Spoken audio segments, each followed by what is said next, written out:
Hello traders, welcome to another pre-market analysis video. ഇന്ന് Feb 11 Tuesday ആണ്.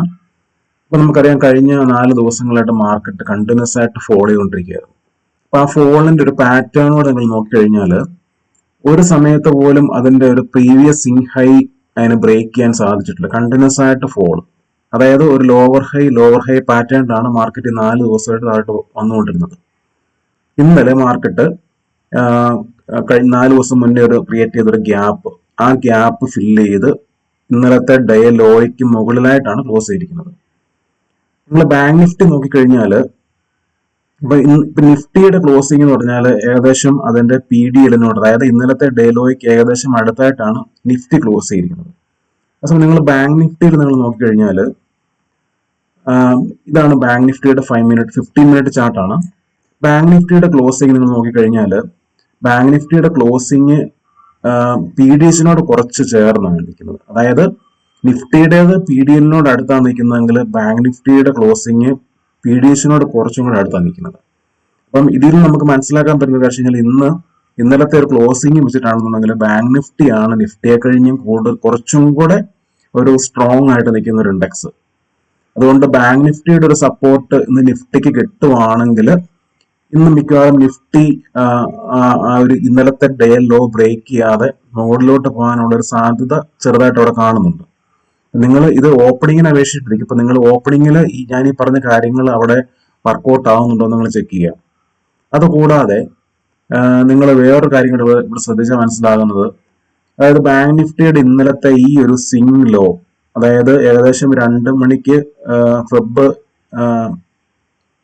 ഫ്രൈഡേയിലെ ഈ ഒരു സ്വിംഗ് ലോ, ഈ ലോ ബ്രേക്ക് ചെയ്ത് ഇന്നലെ പോയായിരുന്നു. പക്ഷെ അതിനുശേഷം towards the end of the day അവിടെ അതിന് താഴെ ഒരു സപ്പോർട്ടൊക്കെ എടുത്തിട്ട് ആ ലോ വീണ്ടും തിരിച്ചു പിടിച്ചു. അപ്പം ഈ ഒരു ലോയ്ക്ക് മുകളിൽ ബാങ്ക് നിഫ്റ്റിക്ക് ഇന്നലെ ക്ലോസ് ചെയ്യാൻ സാധിച്ചു. അതേസമയം നിങ്ങൾ നിഫ്റ്റി നോക്കിക്കഴിഞ്ഞാൽ ഈ സെയിം സ്വിംഗ് ലോ, അതായത് വെള്ളിയാഴ്ചത്തെ ഈ ഒരു സെയിം സ്വിംഗ് ലോ നിഫ്റ്റിയും ഇന്നലെ ബ്രേക്ക് ചെയ്തെങ്കിലും ബാങ്ക് നിഫ്റ്റിക്ക് ഇന്നലെ ആ ഒരു സ്വിംഗ് ലോയ്ക്ക് മുകളിൽ അതിന് ക്ലോസ് ചെയ്യാൻ സാധിച്ചെങ്കിലും നിഫ്റ്റിക്ക് ഈ ഒരു സ്വിംഗ് ലോയ്ക്ക് മുകളിൽ ക്ലോസ് ചെയ്യാൻ സാധിച്ചില്ല. നിങ്ങൾക്ക് വളരെ വ്യക്തമായിട്ട് അറിയാൻ പറ്റും, ഞാൻ പറഞ്ഞ പോലെ PDL-ന് അടുത്തായിട്ടാണ്, അതായത് ഇന്നലത്തെ ഡേ ലോയ്ക്ക് അടുത്തായിട്ടാണ് PDC. അപ്പം നിഫ്റ്റി കുറച്ചും കൂടെ ബാങ്ക് നിഫ്റ്റി അപേക്ഷിച്ച് നോക്കുമ്പോഴത്തേക്ക് നമുക്ക് ചാർട്ടിൽ നിന്ന് നമുക്ക് മനസ്സിലാക്കാൻ പറ്റുന്ന ഒരു കാര്യം, നിഫ്റ്റി കുറച്ചും കൂടെ ബാങ്ക് നിഫ്റ്റി അപേക്ഷിച്ചിട്ട് കുറച്ചും കൂടെ വീക്ക് ക്ലോസിംഗ് ആണ്. അപ്പം നിഫ്റ്റിക്ക് ഇന്ന് ഒരു സ്ട്രോങ് ആയിട്ട് മുകളിലോട്ട് പോകണമെങ്കിൽ ആദ്യത്തെ ഹഡിൽ എന്ന് പറയുന്നത് ഈ ഒരു സ്വിംഗ് ലോ തിരിച്ചു പിടിക്കണം. അപ്പം ഇന്ന് മാർക്കറ്റ് ഇവിടെ ഈ ഒരു PDC-ക്ക് മുകളിലാണ് ഓപ്പൺ ചെയ്യുന്നതെങ്കിൽ നിങ്ങൾ ആദ്യം നോക്കേണ്ടത് ഒരു ഗ്യാപ്പ് അപ്പായിട്ട് ഇവിടെ എങ്ങനെയാണ്, അതായത് ഈ ഒരു ലെവലിന് മുകളിൽ, അതായത് ഈ ഒരു സപ്പോർട്ട് ബ്രോക്കൺ അതിന് മുകളിലാണ് ഓപ്പൺ ചെയ്യുന്നതെങ്കിൽ നിങ്ങൾ ശ്രദ്ധിക്കേണ്ട ഒരു കാര്യമുണ്ട്. അതായത് ബാങ്ക് നിഫ്റ്റിയുടെ കാര്യം ഞാനിപ്പോ പറഞ്ഞത്, അതായത് ബാങ്ക് നിഫ്റ്റിക്ക് PDH-നോട് അടുത്താണ് ബാങ്ക് നിഫ്റ്റി നിൽക്കുന്നത്. അപ്പൊ അതുകൊണ്ട് ഏറ്റവും ആദ്യം PDH-ൽ റെസിസ്റ്റൻസ് എടുക്കാൻ പോകുന്ന ഇൻഡെക്സ് എന്ന് പറയുന്നത് മിക്കവാറും ബാങ്ക് നിഫ്റ്റി ആയിരിക്കും. അപ്പം അതുകൊണ്ട് നിഫ്റ്റി ഇന്നിപ്പം ഈ ഒരു ലെവൽ ഓപ്പൺ ചെയ്താലും ആദ്യം ബാങ്ക് നിഫ്റ്റി അതിന്റെ PDH-ൽ എത്തിക്കഴിഞ്ഞാൽ സംഭവിക്കാൻ പോകുന്നത് മിക്കവാറും ആ ഒരു റെസിസ്റ്റൻസ് കാരണം നിഫ്റ്റിക്കും ഒന്ന് താഴോട്ട് പോരണ്ടായിട്ട് വരും. അപ്പോഴത്തേനും നിങ്ങൾ ശ്രദ്ധിക്കേണ്ട ഒരു കാര്യം കഴിഞ്ഞാൽ നിങ്ങൾ ചാടിക്കേറി ഇന്നിപ്പം ഇവിടെയൊക്കെ ഓപ്പൺ ചെയ്യുമ്പോഴത്തേനും ചാടിക്കേറി ഒരു കോൾ ഓപ്ഷൻ മേടിക്കരുത്, ഒന്ന് വെയിറ്റ് ചെയ്യുക. അതായത് ഇന്നിപ്പം ഒരു സ്ലൈറ്റ് ഗ്യാപ്പ് അപ്പായിട്ട് വിത്തിൻ ദ പ്രീവിയസ് റേഞ്ചിനകത്താണ് ഓപ്പൺ ചെയ്യുന്നതെങ്കിൽ ബാങ്ക് നിഫ്റ്റിക്ക് ആദ്യം ഒരു റെസിസ്റ്റൻസ് മേളിൽ ഉള്ളത് കൊണ്ട് നിങ്ങൾ നിഫ്റ്റി ഇതിന്റെ PDC-യുടെ വരെ PDC-യിൽ വന്നിട്ട് ഒന്ന് സപ്പോർട്ട് എടുക്കുന്നതിന് വരെ വെയിറ്റ് ചെയ്യുക. ഒരു കോൾ ഓപ്ഷൻ മേടിക്കാനാണെങ്കിൽ ഒരു 10 to 15 മിനിറ്റ് എങ്കിലും ഈ PDC-ക്ക് മുകളിൽ ഓപ്പൺ ചെയ്ത് ഇവിടെ സസ്റ്റെയിൻ ചെയ്തെങ്കിൽ മാത്രമേ ഇന്ന് നിഫ്റ്റിക്ക് മുകളിലോട്ടുള്ള ഒരു ജേർണിക്ക് സാധ്യതയുള്ളൂ എന്നുള്ളത് നിങ്ങൾ മനസ്സിലാക്കുക. അതുകൂടാതെ ഇപ്പൊ നിങ്ങൾ നോക്കിയാൽ നിഫ്റ്റിയുടെ ഒരു ട്രെൻഡ് ലൈൻ റെസിസ്റ്റൻസും ഇവിടെ കിടപ്പുണ്ട്. അതായത് നിങ്ങളിപ്പം ഈ ഒരു 15 മിനിറ്റ് ചാർട്ടിൽ ഈ ഒരു ഫോള് അപ്പൊ നമ്മൾ ഈ 2 ലൈനും കൂടെ, ഈ 2 ലെവലും കൂടെ നമ്മൾ ജോയിൻ ചെയ്തുകൊണ്ട് നമ്മൾ ട്രെൻഡ് ലൈൻ വരച്ചു കഴിഞ്ഞാൽ ഏകദേശം PDH-ന് താഴെയായിട്ട്, അതായത് ഇവിടെയായിട്ട് ഒരു ട്രെൻഡ് ലൈൻ റെസിസ്റ്റൻസും ഉണ്ട്. അപ്പൊ അതുകൊണ്ട് നിഫ്റ്റി ഇന്നിപ്പോ കയറി, ഇപ്പൊ നിങ്ങളിപ്പം ഇന്നിപ്പോ ഒരു PDC-യിലൊക്കെ ഒരു കോൾ ഓപ്ഷൻ മേടിച്ചു കഴിഞ്ഞാൽ ഒരു ഫസ്റ്റ് റെസിസ്റ്റൻസ് മിക്കവാറും ഈ ഒരു പി ഡി ചെല്ലുമ്പോഴത്തേനും ഒരു സിവിയർ റെസിസ്റ്റൻസ് ഒരു സോൺ ഉണ്ട്. അപ്പൊ അതുകൊണ്ട് നിങ്ങളുടെ ഫസ്റ്റ് ടാർഗറ്റ് എന്തായാലും ഈ പി ഡി ആയിരിക്കണം. കാരണം വെച്ച് കഴിഞ്ഞാൽ ഈ നിങ്ങൾ നോക്കിയാൽ മനസ്സിലാക്കാൻ പറ്റുന്ന ഒരു കാര്യം വെച്ച് കഴിഞ്ഞാൽ ഈ ഒരു ലെവൽ, അതായത് ഇന്നലത്തെ ഡേ ഹൈ എന്ന് പറയുന്നത് ഒരു ഓപ്പൺ ഈസിക്കൽ ടു ഹൈ ലെവലും കൂടിയാണ്. അപ്പൊ അതുകൊണ്ട് എന്തായാലും ഇവിടുന്ന് നിങ്ങൾ കോൾ ഓപ്ഷൻ മേടിക്കുകയാണെങ്കിൽ മാർക്കറ്റ് ഇവിടം വരെ വരുമ്പോഴത്തേനും ഒരു സ്ട്രോങ് റെസിസ്റ്റൻസ് സോൺ ആണ്. അപ്പൊ അതുകൊണ്ട് മസ്റ്റായിട്ട് നിങ്ങളുടെ കോൾ ഓപ്ഷനിൽ നിങ്ങളുടെ പ്രോഫിറ്റുകൾ നിങ്ങൾ മസ്റ്റായിട്ട് നിങ്ങൾ ബുക്ക് ചെയ്തിരിക്കണം. അതിനുശേഷം മാത്രം, അതായത് ഈ പി ഡി എച്ചിന് മുകളിലോട്ട് കയറിയിട്ട് പി ഡി എച്ചിന് മുകളിൽ ഒരു 10 to 15 മിനിറ്റ് എങ്കിലും സസ്റ്റെയിൻ ചെയ്തെങ്കിൽ മാത്രമേ നിങ്ങൾ അടുത്ത എൻട്രി പ്ലാൻ ചെയ്യാവുള്ളൂ. അല്ലാതെ ഒരിക്കലും ഇവിടെ മേടിച്ചിട്ടുള്ള ഒരു കോൾ ഓപ്ഷൻ നിങ്ങൾ മേടിച്ചിട്ടുണ്ടെങ്കിൽ യാതൊരു കാരണവശാലും നിങ്ങൾ അത് ഹോൾഡ് ചെയ്യരുത്. അതായത് ഇവിടുന്ന് വീണ്ടും ബ്രേക്ക് ചെയ്ത് നമുക്ക് ഇവിടുന്ന് മേളിലോട്ട് പോകാതിരിക്കും എന്നുള്ള ഒരു ഹോപ്പിൽ ഒരിക്കലും ഹോൾഡ് ചെയ്യരുത്.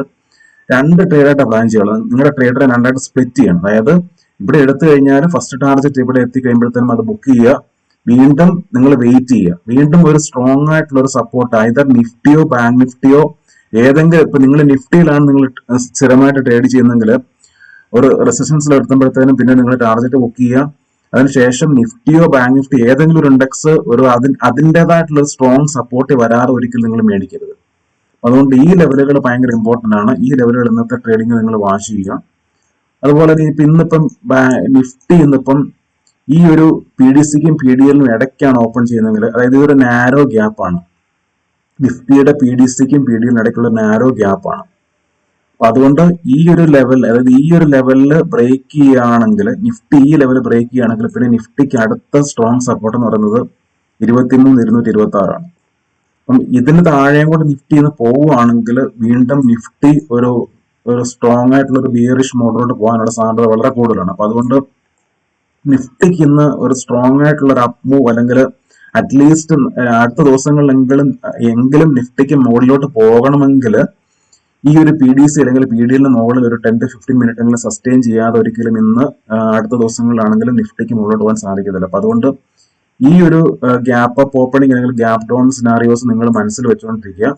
അതിനുശേഷം അങ്ങനെ മാത്രം, അതായത് ഇന്നിപ്പം ഒരു ഹ്യൂജ് ആയിട്ടൊരു ഗ്യാപ്പ് അപ്പോ ഗ്യാപ്പ് ഡൗണോ ആണെന്നുണ്ടെങ്കിൽ നിങ്ങൾ മസ്റ്റായിട്ട് നിങ്ങളുടെ നിഫ്റ്റിയുടെ ചാർട്ട് നിങ്ങൾ ഓപ്പണിംഗിൽ തന്നെ നിങ്ങളൊരു ഡെയിലി ടൈം ഫ്രെയിമിലോട്ട് നിങ്ങൾ മാറ്റിയിട്ട് എവിടെയാണ് നിഫ്റ്റി അല്ലെങ്കിൽ ബാങ്ക് നിഫ്റ്റി ഓപ്പൺ ചെയ്തിരിക്കുന്നത് നിങ്ങൾ നോക്കിയിട്ട് മാത്രമേ നിങ്ങൾ ട്രേഡ് എടുക്കാവുള്ളൂ. കാരണം പലപ്പോഴും നമ്മൾ ഈ ഒരു ഹ്യൂജ് ഗ്യാപ്പ് അപ്പോ അല്ലെങ്കിൽ ഗ്യാപ്പ് ഡൗണോട്ട് ഓപ്പൺ ചെയ്യുമ്പോഴത്തേനും പലപ്പോഴും നമ്മുടെ അനാലിസിസ് ചിലപ്പം അത് കറക്റ്റ് ആവാനുള്ള സാധ്യത വളരെ കുറവാണ്. അപ്പൊ അതുകൊണ്ട് ഹ്യൂജ് ഗ്യാപ്പ് ഡൗണിലോ അല്ലെങ്കിൽ ഗ്യാപ്പ് അപ്പിലോ എപ്പോഴും അത് എല്ലാ ദിവസവും നിങ്ങൾ അതൊരു ശീലമാക്കണം. അതായത് അപ്പം അങ്ങനെ നിങ്ങൾ ഡെയിലി ടൈം ഫ്രെയിമിൽ അങ്ങനെ നോക്കുമ്പോഴത്തേനും നിങ്ങൾക്ക് മനസ്സിലാക്കാൻ പറ്റുന്ന ഒരു കാര്യം കഴിഞ്ഞാൽ അനേക ദിവസങ്ങളിലെ ലോയോ അല്ലെങ്കിൽ ഹൈയോ ബ്രേക്ക് ഔട്ട് ചെയ്തിട്ടാണ് ഹ്യൂജ് ഗ്യാപ്പ് അപ്പായിട്ടോ അല്ലെങ്കിൽ ഗ്യാപ്പ് ഡൗണായിട്ടോ ഓപ്പൺ ചെയ്യുന്നതെങ്കിൽ ചിലപ്പം അത് അങ്ങനെ തന്നെ ആ ലെവലുകൾ പിന്നെ താഴോട്ട് ബ്രേക്ക് ഡൗൺ ചെയ്യാനോ അല്ലെങ്കിൽ മുകളിലോട്ട് ബ്രേക്ക് ഔട്ട് ചെയ്യാനോ സാധ്യത വളരെ കുറവാണ്. അപ്പൊ അതുകൊണ്ട്